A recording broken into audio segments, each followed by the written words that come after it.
Halo, para sobat sekalian, selamat berjumpa dengan saya Mai Hermanto. Hari ini saya ingin membahas tentang kesaksian eh, kuasa doa untuk pekerjaan. Ya, saudara sekalian, saya ini termasuk salah satu pengajar doa. Nah, saya ini terus terang tidak bisa mengingat peserta-peserta saya, karena setiap angkatan itu saya hanya mengajar 2 kali, dan saya mengajar 2 topik yang berbeda. Salah satunya itu adalah mendengar suara Tuhan, dan saya hanya diberi waktu 1 kali, itu pun hanya 1 jam. Ya, nah, pada intinya saudara, yang saya ajarkan di dalam sekolah itu begini. Kalau Anda ingin bisa mendengar suara Tuhan, ya, Anda harus yakin bahwa Anda bisa mendengar suara Tuhan. Karena apa? Karena Tuhan Yesus berkata demikian dalam Alkitab.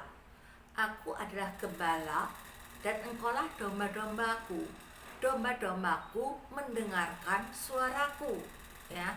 Jadi artinya saudara, kalau Anda percaya bahwa Tuhan Yesus itu adalah Tuhan dan Juru Selamat Anda, dan Anda sudah berdoa memanggil Dia untuk masuk dalam hati hidup Anda, untuk menjadi Tuhan dan Juru Selamat Anda, maka Anda otomatis menjadi dombanya Tuhan, ya.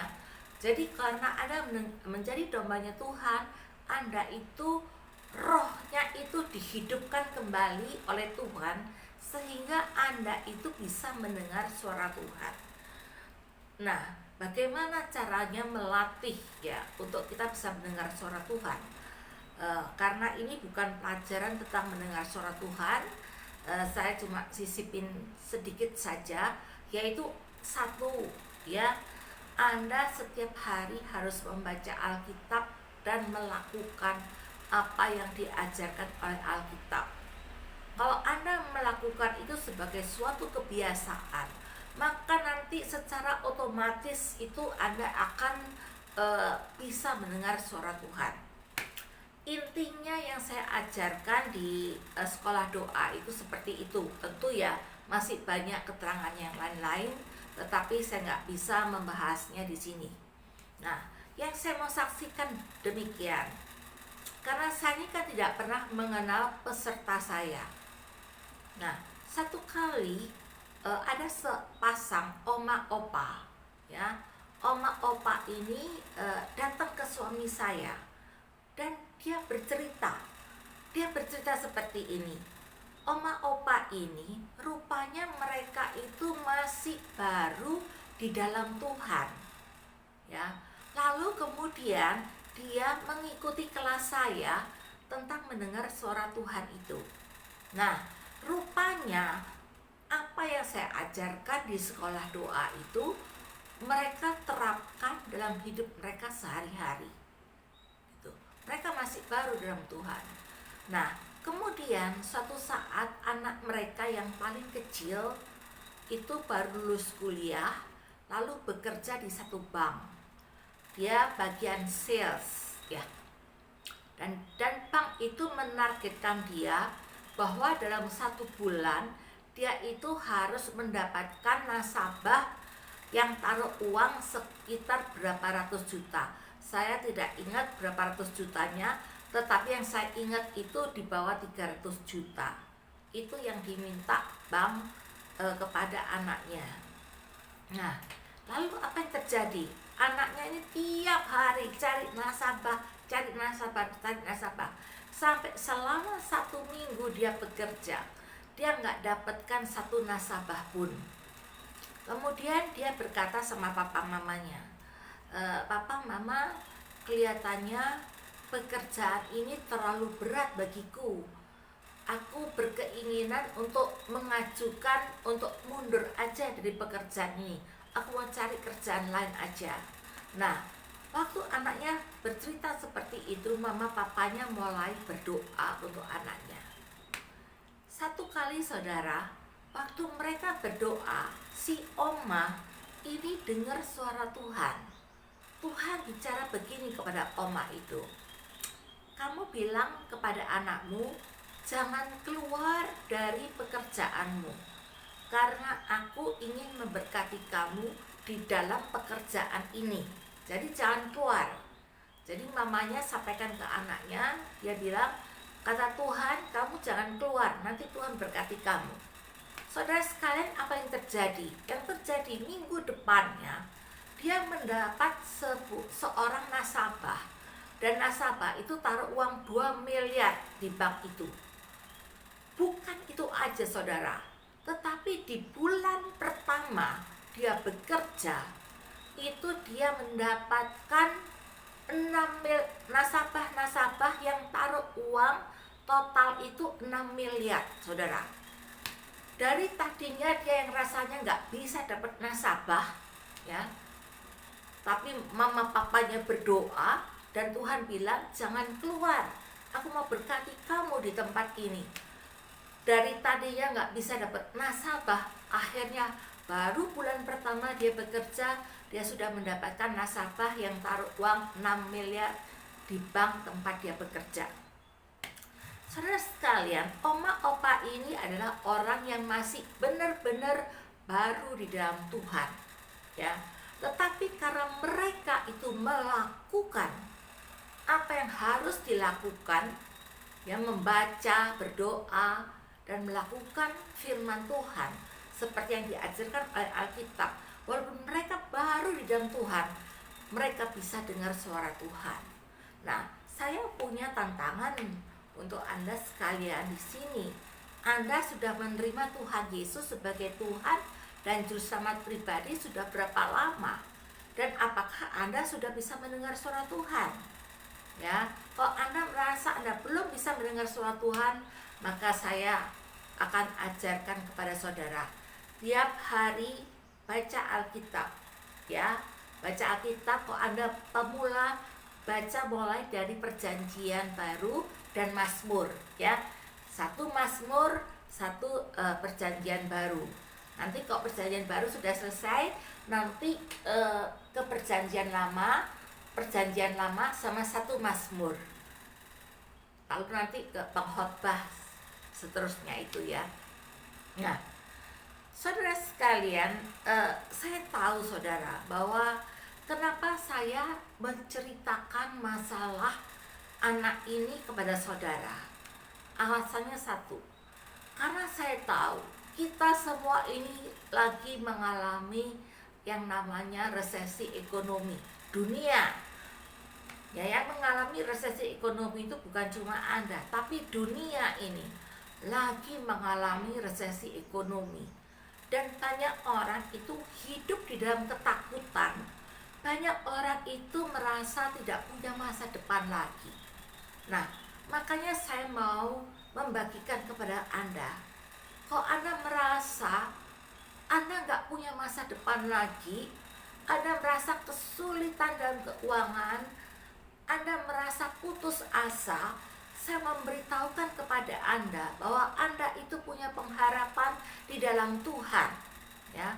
Oma opa yang masih baru di dalam Tuhan aja bisa dengar suara Tuhan dan melakukan dan kemudian berhasil.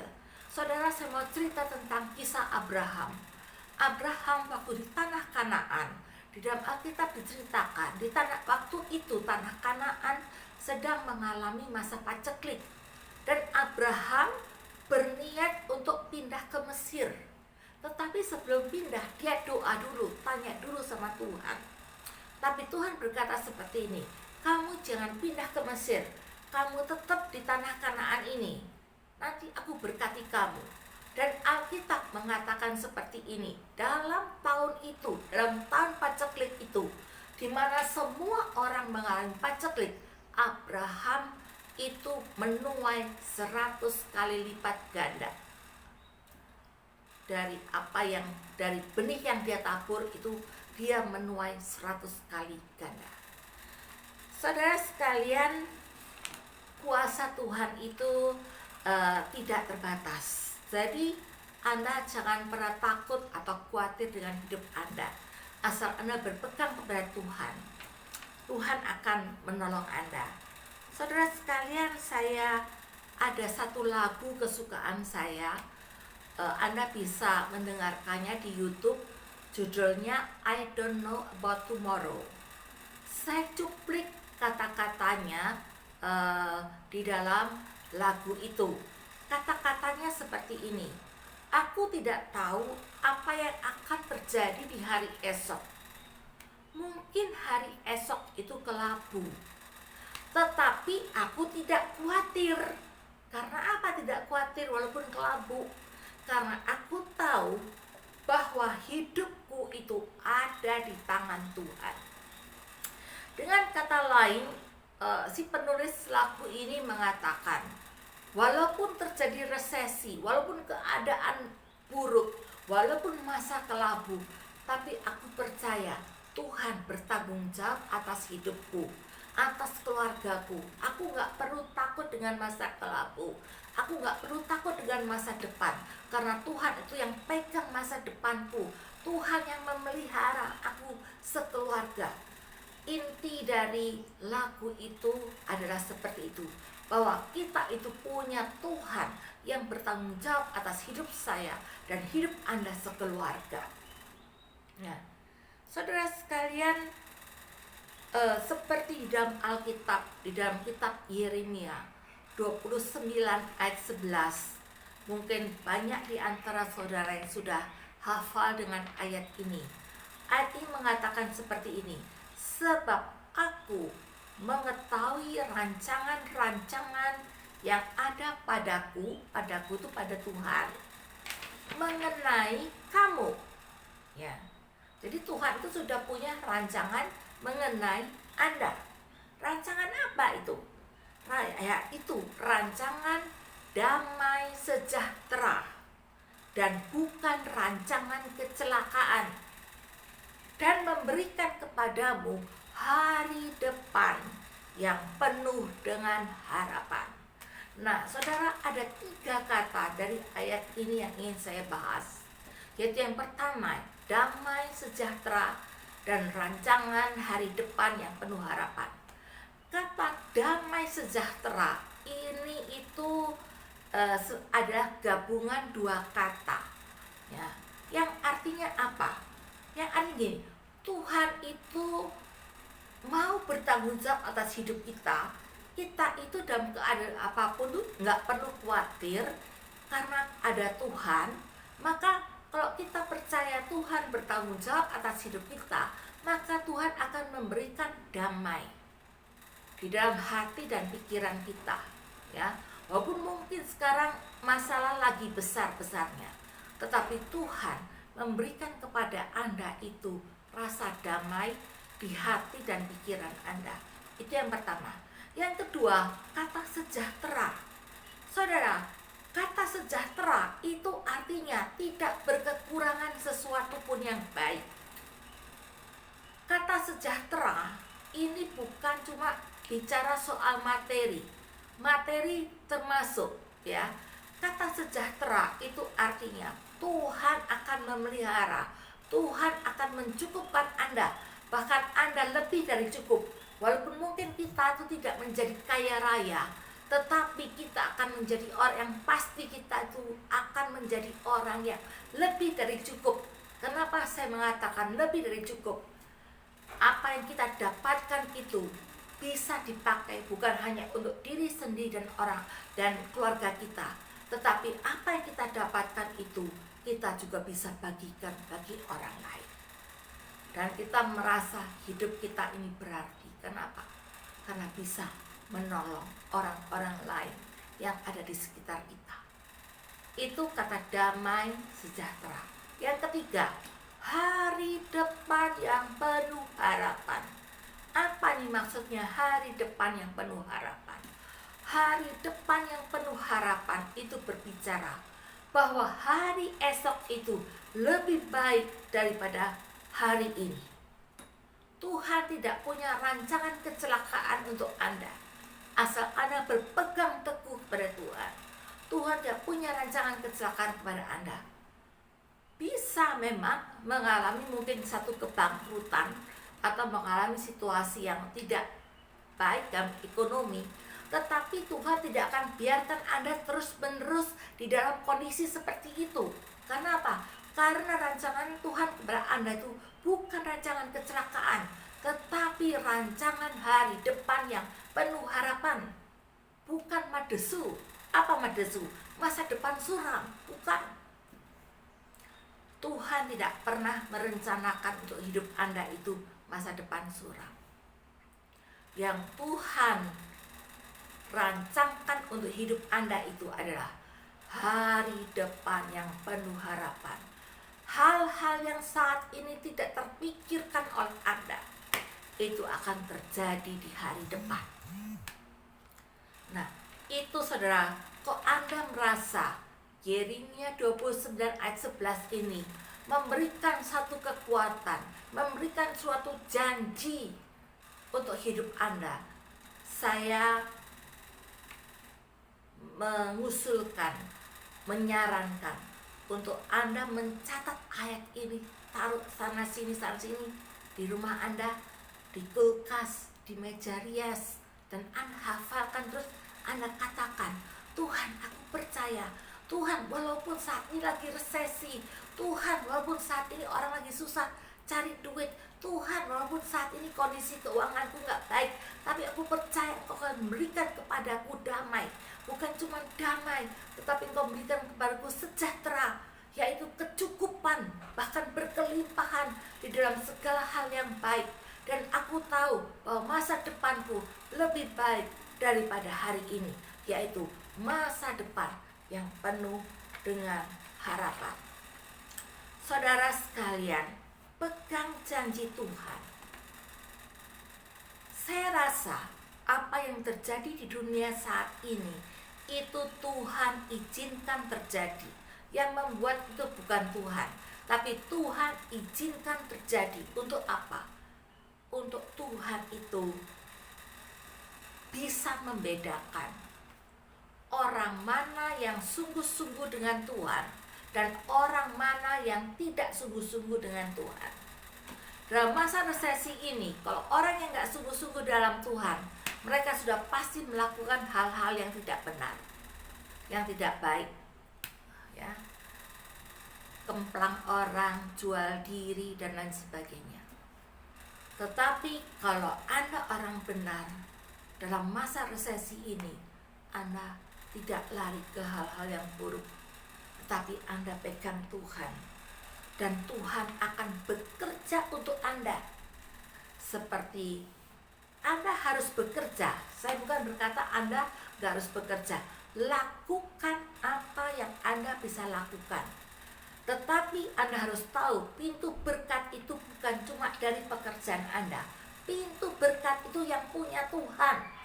Tuhan tuh bisa buka pintu berkat dari mana-mana yang Anda tadinya gak pernah pikirkan.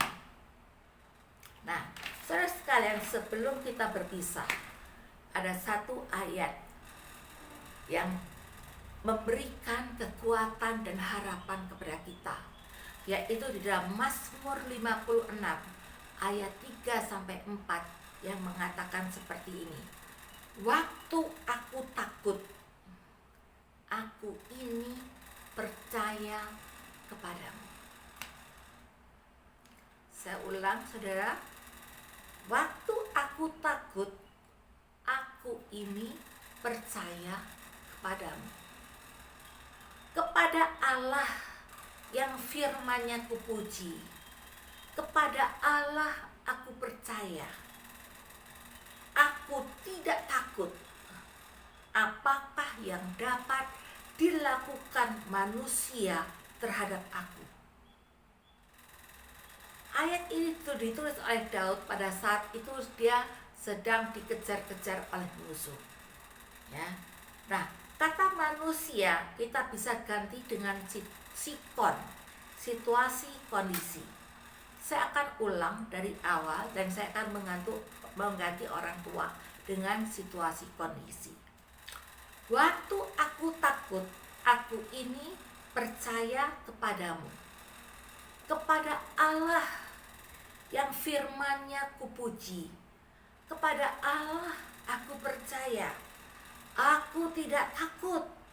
Apakah yang dapat dilakukan oleh situasi kondisi saat ini, resesi saat ini? Apakah yang dapat mereka lakukan terhadap aku? Aku tidak perlu takut. Tuhan adalah pembelaku. Saudara, saudara lakukan apa yang baik, apa yang Anda bisa lakukan. Selebihnya itu urusan Tuhan.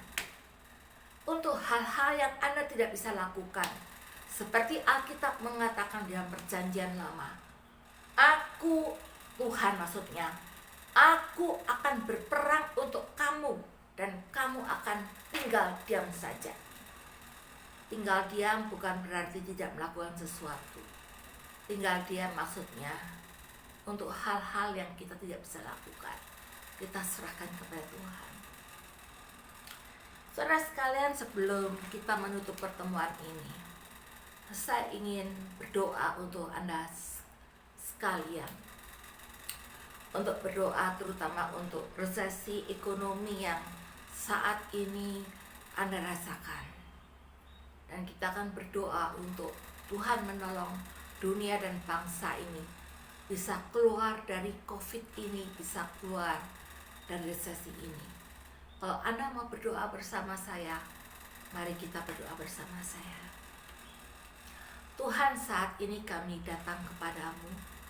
Engkau mengetahui segala kesusahan, segala kelemahan, segala ketakutanku, segala kekhawatiranku, segala kebutuhanku. Tetapi firman-Mu mengatakan, jangan takut, jangan khawatir, karena hidupku ada di dalam tangan-Mu. Tuhan, saat ini aku minta Engkau memberikan kepadaku damai sejahtera, karena aku tahu Engkau yang memegang hidupku, Engkau yang bertanggung jawab atas hidupku, bahkan Engkau yang bertanggung jawab atas masa depanku. Aku percaya bahwa hari depan lebih baik daripada hari ini. Ada banyak hal yang mungkin saat ini tidak terpikirkan oleh aku, akan Tuhan bukakan di masa depan. Saat ini Tuhan Yesus, aku menyerahkan diriku ke dalam tangan-Mu. Aku menyerahkan diriku, aku menyerahkan keluargaku ke dalam tangan-Mu. Dan saat ini kami juga berdoa Tuhan untuk dunia dan bangsa negara kami. Tuhan, tolong supaya dunia ini bisa keluar dari COVID, bisa keluar dari resesi yang ada. Dan Engkau memberkati anak-anak-Mu dimanapun mereka berada. Jangan biarkan mereka kelaparan. Kiranya Tuhan memberkati mereka seperti Tuhan memberkati kami. Terima kasih Tuhan. Amin.